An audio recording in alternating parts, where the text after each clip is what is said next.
कमाल की बात यह है कि पीडीएम जो है वो पीटीआई की गवर्नमेंट को सेव कर रही है। हाँ। मतलब ये हैरान बात है कि पीटीएम सारी मिलकर चाहती है कि गवर्नमेंट जो है ये कम से कम ये चलती रहे कुछ देर के लिए, पीटीआई की गवर्नमेंट चलती रहे। देखिए सिचुएशन बड़ी खौफनाक हद तक जैसे कहते हैं कॉम्प्लिकेटेड हो गई है। अच्छा। उसके बाद यह है कि उन्होंने 3-4 बल्कि दरखास्तें जमा कराई हैं।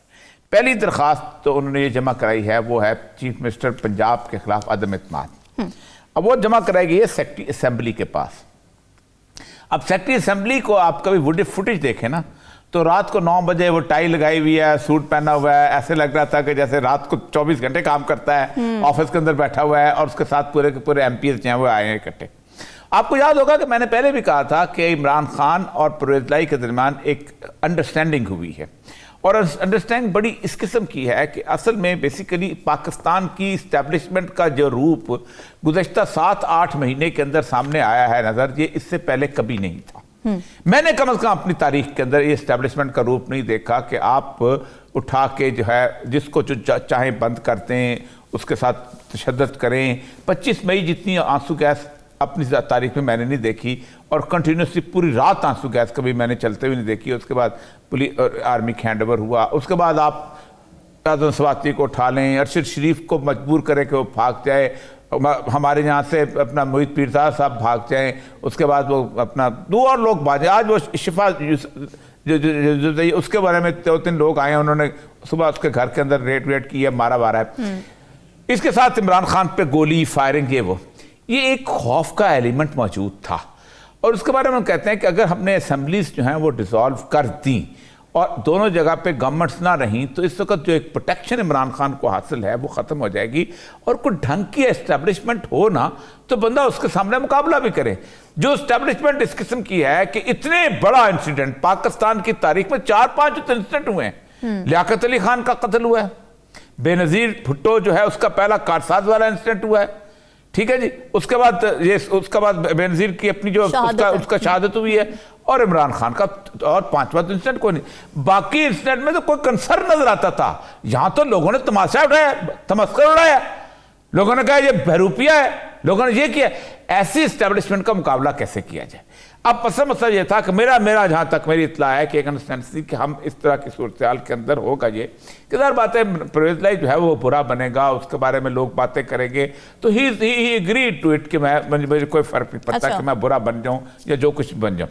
लेकिन इस सूरत हाल के अंदर ये जो उसके खिलाफ FIR जमा हुई है, अदम इत्मीनान जमा हुई है, ये तो कॉन्सेंट से हुई है क्योंकि सेक्रेटरी असेंबली परवेज लाई का अपना आदमी है। बिल्कुल एक बात अब सेक्रेटरी असेंबली को कारदाद अब जब जमा हो गई है ना तो ये आपकी मर्जी के ऊपर है कि उसको कब पेश करते हैं। एक ज़माने में परवेज लाई जब वज़ीर आला थे तो उन्होंने उनके पेश हुई थी सेक्रेटरी तो स्पीकर से जब तो उन्होंने रखी और जब उनके अपने बंदे आए 2 महीने तक रखी पेश ही नहीं हुई। एक तो ये पेश हुई है, दूसरा उन्होंने एक स्पीकर के खिलाफ पेश की है ताकि हम पहले स्पीकर को आउट करें, अपना बंदा लेके आए। और स्पीकर में आसान है क्योंकि स्पीकर का वोट होता है खुफिया। उसमें फ्लोर क्रॉसिंग नहीं लगती तो स्पीकर को वो लेके आ सकते हैं। डिप्टी स्पीकर भी साथ उन्होंने कहा है कि चलो वो भी ले आए ताकि खुफिया वोट से एक साथ कम से कम स्पीकर की सीट पे हमारा बंदा हो जाए तो बाद में देखी जाएगी। इस इन बिटवीन उन्होंने कहा है कि इसको तो असेंबली तोड़ने वाला तो हो गया खत्म। अब इस दौरान परवेज लाई असेंबली नहीं तोड़ सकते। इस दौरान उन्होंने प्रेसिडेंट उससे गवर्नर से कहा है कि आप एक नोटिस जारी करें और गवर्नर ने वहां उनको नोटिस जारी किया है कि आप अपना फलां तारीख को वोट ऑफ कॉन्फिडेंस लें। अब ये मेरे सामने ये कॉन्स्टिट्यूशन पड़ा हुआ है। कॉन्स्टिट्यूशन ये कहता है कि गवर्नर जो है ये बुनियादी तौर पर ये किसी तौर पर भी ऑन इट्स ओन नहीं कर सकता। असेंबली का इजलास ये बुलाएगा उसकी एडवाइस के ऊपर।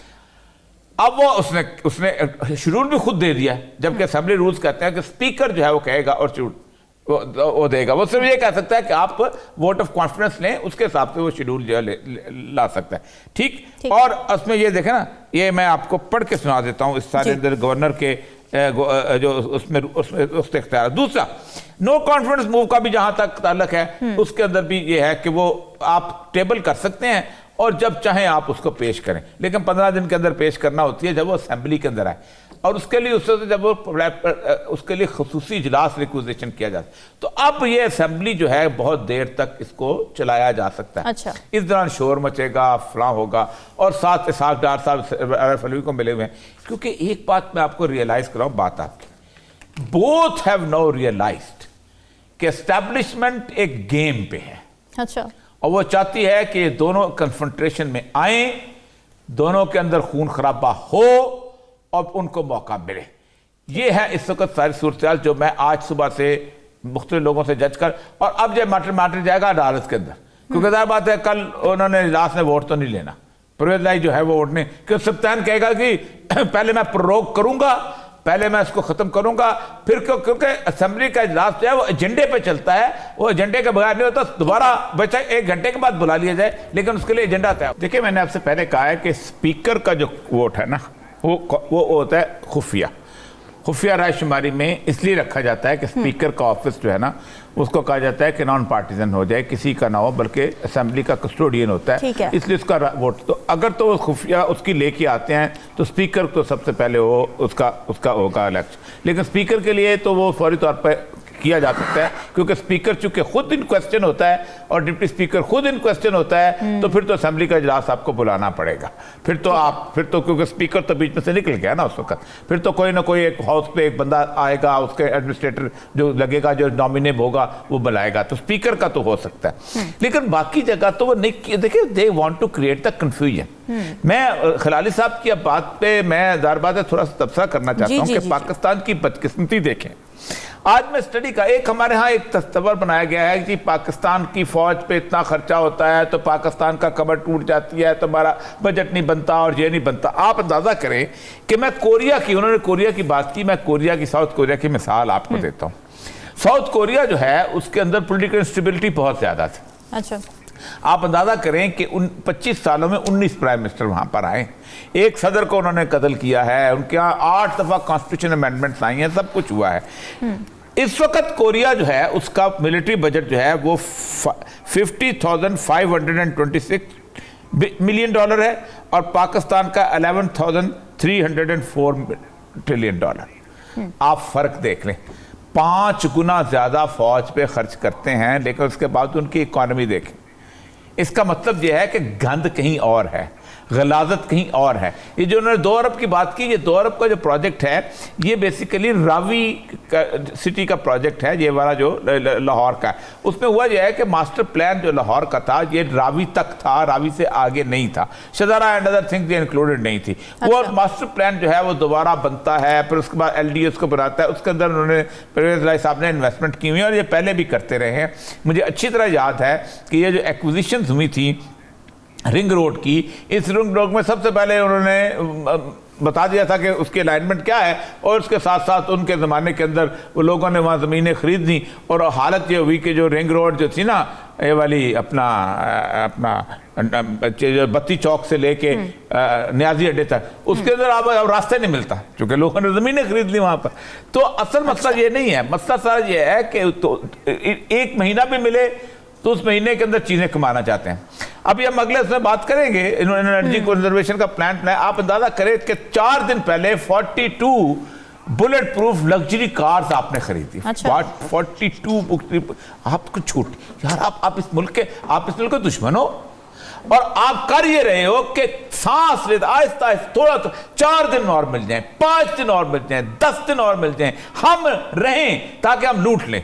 जाहिर बात है, एक बात आपको बताऊं ना कि पाकिस्तान में कुछ भी हो जाए, मैं और आप रोज टैक्स जरूर दे रहे होते हैं। आपने आज साबुन खरीदा होगा, उस पर टैक्स दिया होगा, आपने आज चाय पी होगी, उस पर आपने टैक्स दिया होगा, आपने आज शैम्पू खरीदा होगा, उस पर टैक्स दिया होगा। ये टैक्स इकट्ठा होकर किसके पास जा रहा है?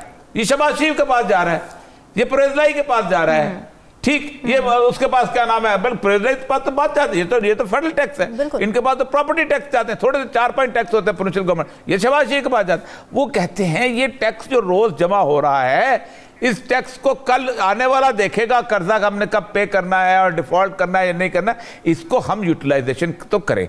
82 बिलियन डॉलर आपने, बिलियन रुपीस जो है 82 अरब रुपये दे दिए अपने MPS को। तो इसलिए करना ये चाहते हैं इस वक्त, कोई और रास्ता नहीं है इनके पास कि और 4 दिन और सांस मिल जाएं, आज एक फाइल जो है आ जाए, उस फाइल की कम किकबैक ले लें, उस फाइल की एक्सेप्टेंस ले लें, उस फाइल के हम कमीशन ले लें, ये इनका मसला है सारे।